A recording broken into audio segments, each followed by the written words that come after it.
Somewhere right now, you are standing in front of an open medicine cabinet at 2 in the morning, squinting at a blister pack of antibiotics, reading the instruction sheet you were handed 6 hours ago by a person in a white coat who saw you for 4 minutes, just long enough to scribble on a pad and charge you a day's wages. Take one twice daily. Do not stop the course early, even if you feel better, because otherwise, the bacteria will unionize and return twice as angry. You follow the instructions, dutifully, the way people follow instructions for things they have stopped questioning entirely. But the body that survived 300,000 years without that blister pack, without that white coat, without anyone who had ever heard the word antibiotic, might have a few thoughts on the matter. And the strangest part? What it figured out in those 300,000 years is not a story about desperation. It is a story about a level of biological intelligence we decided to stop counting as intelligence because it didn't come in a cherry-flavored syrup. Imagine your ancestor running a fever somewhere in the Paleolithic landscape. No clinic, no pharmacist, no number to call. No waiting room with a television mounted in the corner playing the news on mute or showing home renovation shows where a couple buys a beach house with a budget of 2 coconuts. Just a body doing what bodies do when something gets in, and a group of people watching to see whether it would work. We tend to picture this as the part of history where most things did not work, where a stubbed toe was basically a death sentence, and if you sneezed, your tribe immediately started distributing your cave drawings. The fossil record disagrees in ways that should stop you cold. And the first piece of evidence is a man who, by every law of Paleolithic survival, should not have made it past 30. In 1957, Ralph Selecki, an anthropologist from Columbia University, began excavating Shanidar Cave in Iraq. He found a Neanderthal, catalogued as Shanidar 1, whose skeleton read like a medical disaster. A withered arm, blindness in one eye, severe arthritis, and a degraded spine. He could not hunt or run, yet he lived to be nearly 50. Someone fed him and carried him for decades. The oldest known act of healthcare did not require a copay or a doctor's note. It happened in a cave, 50,000 years before you were born, simply because they decided he was worth keeping around. Then there are the skulls, and here is where the story gets genuinely strange. Across every inhabited continent, going back at least 10,000 years, archaeologists keep finding human skulls with deliberate holes in them. Trepanation, which is a fancy academic term for drilling a hole in a guy's head to let the bad spirits, or the migraine, out. In 2018, John Verano, an anthropologist at Tulane University, published a co-authored study analyzing more than 800 trepanned crania from Peru. The analysis showed that while early prehistoric samples from 400 BC had survival rates around 40%, later populations achieved up to 91%. With bone regrowth showing they lived for years after having their skulls opened with obsidian blades. No anesthesia, no antibiotics, no sterile field. Just a very steady hand, a very sharp rock, and a patient with a very high tolerance for discomfort. Your modern operating theater targets 95% survival. They hit an average of over 70%, and in some regions achieved up to 91%. With stone tools, which means prehistoric neurosurgery was significantly more successful than your last attempt to assemble a flat-pack wardrobe. And then there was the medicine itself. In 2017, Laura Weyrich, a paleogeneticist at the University of Adelaide, sequenced the dental calculus trapped in the teeth of Neanderthals excavated at El Cedrón Cave in Spain.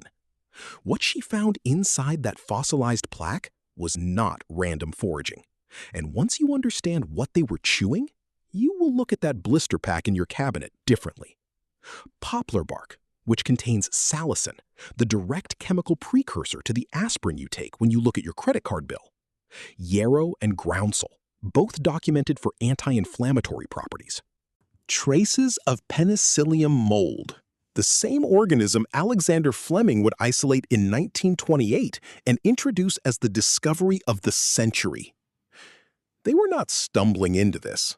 They were selecting it, deliberately, tens of thousands of years before anyone formalized a system for doing so.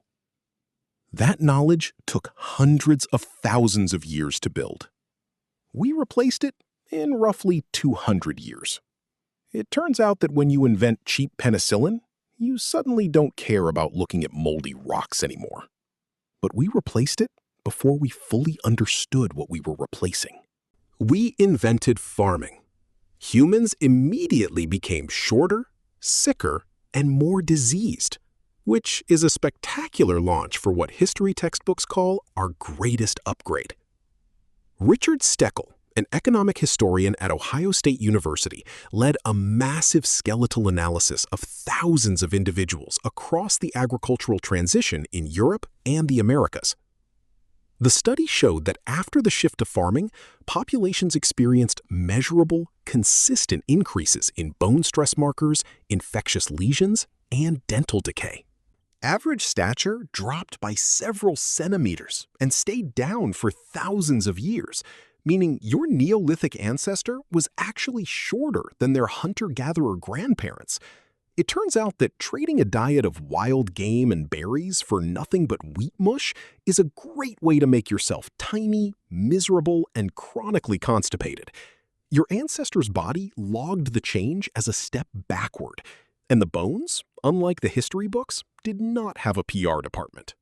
Humans spent 300,000 years avoiding pandemics by the simple trick of not standing next to each other. Then we invented farming, and within a few thousand years, we accidentally created the perfect playground for tuberculosis, measles, plague, and influenza, which may be the most expensive upgrade in human history. Put thousands of people in one place, surround them with domesticated animals in close quarters, and build grain stores that attract wild pests. It was basically Coachella for bacteria, and Sapiens was handing out free VIP passes. Diseases that once existed as quiet, isolated background noise suddenly found a massive, stationary crowd of hosts to run through. The immune system your body carries right now, shaped to handle small, mobile groups, suddenly faced a crowded metro station of new pathogens, with zero time to adapt. Your immune system evolved expecting dirt. Lots of dirt. Animal dirt, other people's dirt, dirt so aggressive that modern parents would try to disinfect it with a flamethrower. But in our quest for sterile perfection, we cleaned it all up. And pull the immune system away from the microbial environment it co-evolved alongside, and it does not stand down. It fills the gap by looking for threats in your body where none exist.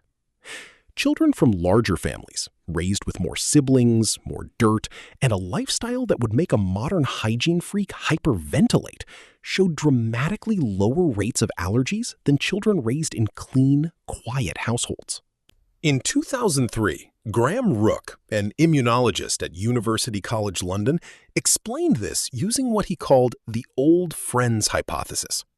The immune system specifically needs the ancient, friendly microbes your ancestors spent hundreds of thousands of years alongside. Without them, your immune system gets bored. And a bored immune system is a dangerous thing. It starts attacking pollen. It attacks gluten. It behaves like a bored security guard who starts pepper spraying the potted plants just to feel something. Alexander Fleming discovered penicillin in 1928. By 1945, it was in mass production. Vaccines eliminated smallpox, a pathogen that killed an estimated 300 million people in the 20th century alone. Surgical sterility turned operations from probable death sentences into outpatient procedures. Child mortality in the industrialized world collapsed. These are real wins, Enormous, irreversible, measurable wins. Nobody's suggesting you trade your prescription for a handful of willow bark and call it progress. Modern medicine works. Vaccines literally erased smallpox, which used to kill millions of children. And if you step on a rusty nail, you should absolutely get a tetanus shot, instead of rubbing dirt on it and praying to a cave bear. But we built something with a cost we did not read on the label. In 2014, Jim O'Neill, a British economist commissioned by the UK government, published a landmark review projecting that by 2050, superbugs will kill 10 million people every year, more than cancer. The bacteria evolving to defeat antibiotics are doing so faster than the pharmaceutical pipeline can respond. The medicine that ended the ancient plagues is generating a new category of threat, and we are further behind on it than most people realize. You are standing at that medicine cabinet, blister pack in hand, and what you are holding is real. And tonight, it may genuinely be what you need. But for 300,000 years, the human body ran the longest survival experiment in history. Then, in roughly 2 centuries, we decided we understood enough to redesign it. Some of those changes saved millions of lives. Some created problems we are still trying to solve, like superbugs that are currently figuring out how to ignore our best sanitizers. The uncomfortable question is not whether modern medicine works. It clearly does. The question is whether we fully understand the system we replaced. The body that survived without the prescription does not represent a design failure. It represents a record, one we are only now beginning to read with any honesty. The next time you swallow a pill, remember, modern medicine is only about 2 centuries old. The body swallowing it has been running for 300,000 years. One of those systems is still much older than the other. Tell me what you think in the comments. I read every one of them.